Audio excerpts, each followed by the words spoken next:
Hi hello ನಮಸ್ಕಾರ ಎಲ್ಲ ದೊಡ್ಡ ಮಂದಿಗೆ.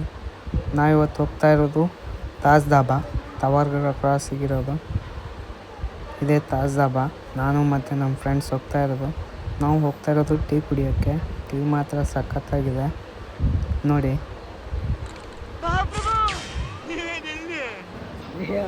ಇವನು ರಾಮು ಸ್ವಲ್ಪ ಡವ್ ರಾಜ ಅಂತ ಹೇಳಿದ್ದೆ ಅಲ್ಲ, ಡವ್ ಮಾಡ್ತಾರೆ ಇವರದ್ದು, ಸ್ವಲ್ಪ ಡವ್ ಮಾಡ್ತಾರೆ. ಫೋಟೋ ಹುಚ್ಚು, ಎಲ್ಲಿ ಹೋದ್ರೂ ಫೋಟೋ ಹುಚ್ಚು, ಬರೇ ಫೋಟೋ ತಗೊಳ್ಳೋದು. ಫೋಟೋಸೇ ಅಂತಾರೆ. ಸ್ಟೋರಿ ನೋಡಲ್ಲ, ಬರೇ ಫೋಟೋಸೇ ಅಂತಾರೆ. ಗ್ಯಾಲರಿ ಫುಲ್ ತುಂಬಬೇಕು. ಅಲ್ಲ ಟ್ಯಾಂಕ್ ಚಿನ್ನ, ಈ ಪ್ರೀತಿ ಪ್ರೋತ್ಸಾಹ ಬೆಂಬಲ ಹಿಂಗೆ ಇರಲಿ ಚಿನ್ನ. ನಾ ಸಾಯೋವರೆಗೂ ಬರೆಯಲ್ಲ ಚಿನ್ನ. ಥ್ಯಾಂಕ್ ಯು ಚಿನ್ನ, ಟ್ಯಾಂಕ್ ಯು ಬಲೆ ಮನೆ.